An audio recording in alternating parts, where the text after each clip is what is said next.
السلام عليكم ورحمة الله وبركاته، أهلا وسهلا بحضراتكم. طبعًا إحنا متعودين كل فترة إن إحنا بنعمل فيديو بأسعار العربيات في المعارض، الأسعار بقى محدثة كده أول بأول، عشان لو حضرتك مثلًا بتفكر تجيب عربية أو عايز تعرف سعر العربية، وزي بقى ما متفقين مع بعض إن الأسعار دي بتاريخ اليوم، وزي بقى ما إحنا متعودين مع بعض إن أي عربية حضرتك محتاج تعرف سعرها بس مش موجودة في العربيات اللي إحنا بنتكلم عنها، اكتبها لنا في الكومنتات وإحنا إن شاء الله هنرد على حضرتك. بس معلش بس قبل ما نسمع الأسعار، يعني حضراتكم بس سامحوا لي في حوار البرد ده عشان أنا عندي برد بقى لي فترة أصلًا. ده ممكن يكون مثلًا مخلّينا مقلّين شوية في حوار الفيديوهات، إن أنا عندي برد باين في صوتي، طبعًا أنا صوتي العادي أصلًا صوتي يعني ما بالك بقى بالبرد كمان. يالّا بينا بقى نبدأ الجولة. أول عربية دايمًا بنحب نستفتح بيها وهي النيسان صاني، نيسان صاني 2025. العربية طبعًا بتتقدم ب4 فئات، فئة manual وال3 فئات الباقيين بيكونوا أوتوماتيك، تنزل بقى بالسيارة 100,000 كيلو أو 3 سنين أيهما أقرب. أول فئة manual بتكون سعرها 695,400 ده بالنسبة للأسعار الرسمية، والفئات الأوتوماتيك بقى بتكون أسعارها 735، 765، 795، والأوفر برايس عليها بتكون 50,000 جنيه، يعني ممكن أعلى فئة تلاقيها موجودة ب850,000 جنيه. بعد كده بقى محبوبة الجماهير تويوتا كورولا 2024، أول فئة بتلاقيها ب1,600,000 وتاني فئة موجودة ب1,650,000. بعد كده بقى علامة هيونداي، أول حاجة هيونداي أكسنت ار بي، العربية بتتقدم بخمس فئات، أسعارهم بقى بتلاقي الأسعار الرسمية بتكون موجودة من 765,000 ل 890,000. الأوفر برايس على العربية دي يعتبر بيقرب كده من 200,000 جنيه، يعني أعلى فئة هتلاقيها بحوالي معدية المليون، يعني كده بتتكلم حضرتك في هيونداي أكسنت ار بي معدية المليون. أسعار طبعا بصراحة غريبة. بعد كده برضو عربية مجمعة من هيونداي وهي هيونداي الانترا اي دي، تقدم بثلاث فئات. موديل بقى 2025، الأسعار الرسمية بتاعته بتكون من 970,000 لمليون 135,000. الأوفر برايس بتاعهم برضو بيقرب من الهيونداي أكسنت ار بي، يعني هتلاقي برضو الفئة الأولى معدية كمان بقى المليون، والفئة التالتة والأخيرة هتلاقيها بسعر تقريبا 1,300,000 جنيه. هيونداي توسان 2024، أول فئة هتلاقيها عاملة 1,875,000، وأعلى فئة هتلاقيها عاملة 2,400,000. هيونداي توسان برضو 2025 هتلاقي تاني فئة بس اللي موجودة في المعارض، هتلاقيها بسعر 2,120,000 جنيه. مكملين برضو لسه مع الكوري كيا اكسيد الفيس ليفت 2025، السعر العربية دي رسمي بيكون تقريبا 1,600,000، أما سعرها في المعارض فبيكون 1,780,000 جنيه، يعني الأوفر برايس بتاعها بيكون 180,000 جنيه. كيا سبورتاج أو سبورتج، العربية بتكون عليها ضمان 100,000 كيلو أو 5 سنين أيهما أقرب. موديل 2024 بقى أول فئة بتكون بالسعر الرسمي 1,790,000، وأعلى فئة بالسعر الرسمي 2,290,000، لكن الأوفر برايس على العربية دي يا جماعة بيعدي ال 200، يعني بتكون 250,000 جنيه تقريبا. أعلى فئة هتلاقيها عاملة 2,550,000 جنيه، طبعا بقى أعلى من هيونداي توسان بحوالي 100,000 وشوية. بعد كده بقى نروح للأوروبي، قالت رينو تاليانت، طبعا الموتور بقى 1000 سي سي تربو 3 سلندر 100 حصان.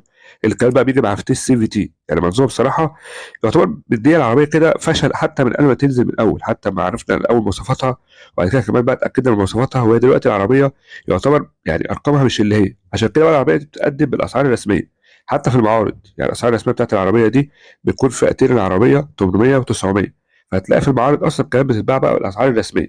رينو برضو رينو داستر هنلاقي الفئة الأولى بتاعتها بتكون بمليون 190,000، يعتبر برضو زيها زي التالية، يعني داستر برضو مش مطلوبة أوي في السوق وما بتلاقيهاش كتير، بس هي من العطلات هتبقى موجودة في المعارض كتير جدا، فهتلاقيها بقى موجودة من غير أوفر برايس أصلا.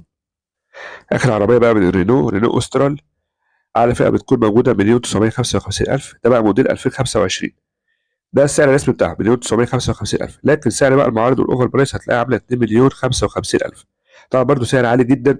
بس بقى هم مستغلين قصة إن بقى أختها اللي موجودة كمان اللي هي قشقاي مش موجودة أصلا في السوق غير قليل جدا، الاتنين يعتبر زي بعض بالظبط، فطبعا بقى عشان في عربية مش متاحة أصلا أو مش موجودة فيعلوا بقى في سعر الأوفر برايس بالنسبة للعربية بقى الإيه يعتبر التوأم بتاعتها أو الشقيقة بتاعتها. نروح بقى على عائلة سوزوكي، أول مفاجأة طبعا بالسوزوكي، سوزوكي جراند فيتارا طبعا اللي موجودة وقلنا قبل كده إنها موجودة، هتلاقيها موجودة بسعر مليون 600,000 جنيه. بعد كده بقى سوزوكي اسبريسو تنزل بفئة واحدة بس، سعر السوق بتاعها بيكون 680,000 جنيه. بعد كده بقى سوزوكي سياز بتنزل بثلاث فئات، اسعارهم بقى في المعارض هتلاقيها من مليون لمليون 100,000 جنيه. فئة تيمو هتلاقي بقى أول فئة موجودة بسعر مليون 150,000 جنيه، السعر الرسمي بتاعها بيكون مليون و100,000 جنيه، يعني على الأوفر برايس 50,000. لسه برضه مكملين بقى مع الأوروبي، فولكس فاجن تيجوان الجيل الجديد موجودة في فئة واحدة بس بسعر 2 مليون و900، سعرها بقى في التوكيل بيكون 2 مليون 500، يعني على الأوفر برايس 300,000. عربية برضه حلوة جدا طبعا بس أوفر برايس كبير جدا. كل العربيات الجاية بقى عربيات صيني، يعني أول حاجة بي واي دي اف 3 2025، أعلى فئة بتعدي 700,000.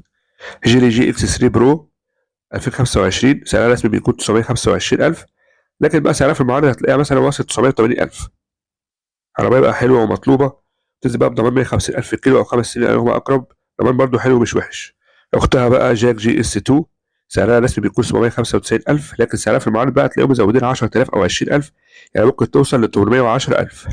بيستيون تي 55 عربيه حلوه يا جماعه، موديل 2025، اعلى فئه في المعارض بتكون موجوده بمليون و200 الف جنيه، وعليها كمان كاش باك 25,000. عربيه حلوه يا جماعه بس ما بتعملهاش دعايه للدرجه.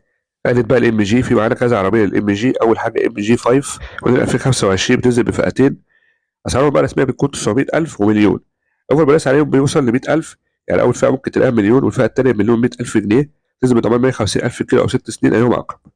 بعد كده بقى ام جي زد اس بتنزل بثلاث فئات، موديل 2024 اسعارهم بقى بالترتيب مليون 150,000، مليون 200,000، مليون 220,000. اما موديل 2025 اسعارهم بالترتيب مليون 200,000، مليون 250,000، مليون 280,000. نزل بقى بضمان حلو جدا 150,000 كيلو او 6 سنين ايهما اقرب، فتره ضمان كبيره طويله، 6 سنين فتره كويسه جدا. بعد كده ام جي اتش اس بتكون موجوده في المعارض بسعر مليون 620,000. خلاص بقى عائله ام جي، هنخش بقى على عائله شيري. اول حاجه شيري اريزو 5 موديل 2025، العربيه بتنزل بثلاث فئات، اسعارهم في المعارض بقى 655,000 و700,000 و725,000. اوفر برايس عليها بيوصل ل 50,000، يعني ممكن اعلى فئه تلاقيها عامله 775,000 او 780,000 بالكتير قوي. شيري تيجو 3 موديل 2024 سعرها الرسمي بيكون 830,000، اما سعرها في المعارض بيكون 900,000. العربيه طبعا بقى انتاجها وقف، فاعلى موديل ليها واخر موديل ليها هتلاقي 2024، مش هتلاقي بعد كده موديلات.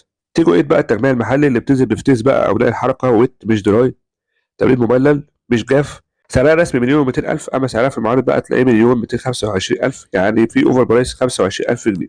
في بقى حاجه اخيره كده غريبه جدا شفناها، ان احنا لقينا لادا جرانتا، عربيه طبعا لو فاكرينها لادا جرانتا عربيه حلوه برده، بس بقى موديل 2022، يعني موديل مثلا من 3 سنين او سنتين وشويه فاتوا. العربيه موجوده موديل 2022 موجوده بسعر 650,000 جنيه، يعني تخيل حضرتك عربيه زي دي 2022 650,000 جنيه، ربنا يهدي الحال. بعد بقى ما شفنا اسعار العربيات، طبعا الاوفر برايس ممكن يكون قل سيكه حاجه بسيطه، لكن طبعا هو لسه موجود. طبعا زي ما قلنا قبل كده الاوفر برايس يعتبر بيقل ويعلى طبقا بقى لظروف السوق، هل مثلا في استيراد موجود دخل، هل مثلا استيراد واقف، الكلام ده كله بيخلي الاوفر برايس يعلى او يقل.